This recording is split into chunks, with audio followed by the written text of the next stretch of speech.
Time now to debate some of the big stories of the week with the Inside Utah Politics panel. This week we have State Senator Todd Weiler and State Representative Brian King. Gentlemen, great to have you with us. Thanks for being here. Thank you. All right, so Governor 2020, let's talk about that first. During the week we learned that former Congressman Jason Chaffetz is officially out. We've been hearing that for some time, but now it's official. How does that change the race as it stands right now? Well, I think, I don't know that it changes because he was never officially in. But clearly that clears, I think, a path for the front runner right now, and that's Spencer Cox. We know that Greg Hughes is likely to jump in soon. We know that Jeff Birmingham from Utah County is going to jump in, and probably several others, including maybe Rob Bishop. And remember, Glenn, if this is a jungle Republican primary with 4 or 5 or 6 names on the ballot, you could win that primary with 25 or 30% of the vote. So that's why someone like a Rob Bishop or a Jason Chaffetz, who we know is out, would be a threat to anybody because they've been around for so long, they've got that name ID. They don't have to buy it. How do you see it changing the race? I think that the absence of Chaffetz from the race opens the door for more people to the right of Spencer Cox. Spencer Cox is the front runner right now, I think. And the only official candidate at this point, we right, should say. but he's clearly the one who is capturing a moderate or more pragmatic Republican vote. What the elimination of Chaffetz from consideration does is it allows the door to open more widely for more conservative Republicans to step in, whether it's Greg Hughes, whether it's Rob Bishop, or whether it's somebody else. And there will be other candidates, of course, step up. So I think it's good news for a guy like Greg. Okay, so we've mentioned some of the possible names that could still get in, and there's this big one, by the way, the 800-pound gorilla sitting in the room. John Huntsman Jr., So he's really considering this. Yeah. If he gets in, how does that change this race? That is that shifts the landscape, I think, significantly in his favor. Just because A, of his name ID, B, his experience. He's been elected twice before. He's very charismatic, very likable, 100% name ID, among likely voters. So I think he would become instantly the front runner. Okay. Your thoughts on that? This is where SB 56 really makes a difference 54? in Utah politics. 54. The alternate route to the ballot. This is where signature gathering makes a difference, because I don't think there's any way that John Huntsman Jr. could get through a caucus or a convention with Republicans. They don't care for him at this point. I don't think they trust him. He worked for the Obama administration after all. But what you have is Utahns who have a lot of affection for John Huntsman Sr., of course, and for the Huntsman family generally, and a lot of people who look back on both sides of the aisle with fondness on John Huntsman Jr.'s term as governor. His term and a portion of the second term as governor. And so I do think that having an alternate route to the ballot is the thing that makes a difference here. Well, and weigh in on that, because he does make some decent points. Well, you always make good points, I'll say. I shouldn't make some decent points. Thank you. But Governor Huntsman did leave early in his second term. He went to work for the Obama administration. Does leaving office hurt his chances if he does want to come back? I think it would hurt Chaffetz more, because Chaffetz left for a paycheck from Fox News. Huntsman left because the President of the United States said, I need you in China. And I also think, Huntsman spoke Chinese, and, and Huntsman's now served with Obama as an ambassador, with, I think, Bush, and also now with Trump. And so I don't think it hurts Huntsman. Plus, it was long enough ago, and Gary Herbert was very popular. But here's what to watch for. If this race a year from now is Huntsman, Cox, and Greg Hughes, and everybody else has dropped out, or is really a non-factor, what if Cox and Huntsman split the moderate vote, and that leaves an opening for Hughes to come in, as not splitting the vote with anybody else? Or if not Hughes, Greg or Rob Bishop, something like that. Or Rob Bishop or Jeff Birmingham. Okay, so we spent all this time talking about Republican candidates for 2020. Do you have your eye on anyone on the Democratic side? Well, I think there's some good Democrats that could run. Scott Howell, former state senator, is good. Pat Jones? Pat Jones is a former state senator. I don't think Pat will run, but she'd be great. She'd be great. There are some other folks who've, Karen Hale, Karen Morgan. Here's the challenge that you have as a Democrat thinking about running for governor in the state of Utah. Costs a lot of money, takes a lot of energy.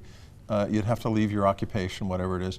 And the likelihood that a Democrat can win in a statewide election is very unproven. Don't we have to go back to like the 90s before we? Yeah, I think Jan Graham probably is the Attorney General. So it's been about 20 years. And that's a different race than governor. Yeah, it is. There's no viable path for a Democrat. Michael Weinholz showed that, 4 years ago, 3 years ago. Great candidate in terms of. Great candidate, had a lot of, business experience. Had money, had business experience. So that's the challenge. The joke that I hear among Republicans is if you have Cox and Huntsman in the race, you don't need a Democrat.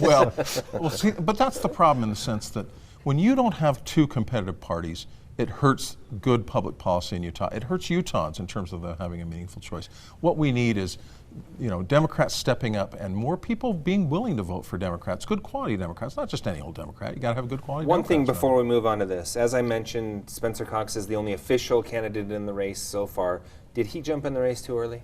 I think he jumped in a little bit too early, but I think he wanted to get that out in front, get that fundraising advantage. And he started this brilliant tour. He's going to visit every city in town and nook and cranny of Utah and do a service project. I think he's going to get a lot of earned media, free press. I don't think he'll be able to outspend Jeff Birmingham and maybe not even outspend Greg Hughes, but I think he can out-campaign them.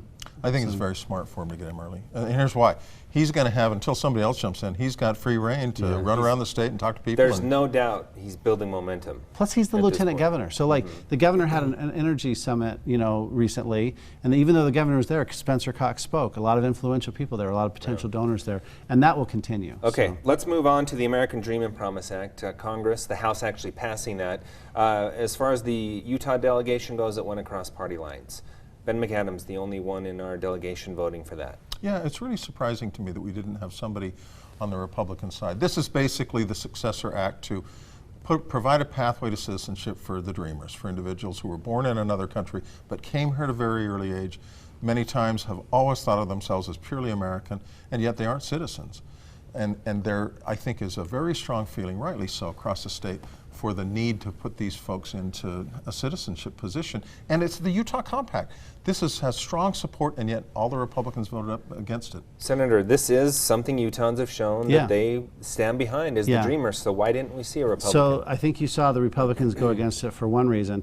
This bill put dreamers with criminal records above to the front of the line in front of everybody without criminal records who had been waiting patiently their turn, and this kind of jumped the line. So I think if it was a pure Dreamers Act without that component, I think you would have seen a John Curtis and others vote for that. But I think it was the way it was drafted, and it was intentional. The Democrats wanted the Republicans to vote against this so they could use it as a campaign issue. So why are we going to be able to see the both sides come together on an act that can move forward? Or does this just show that's not going to happen? I'd love to think that could happen. It's a tough political environment in D.C. these days.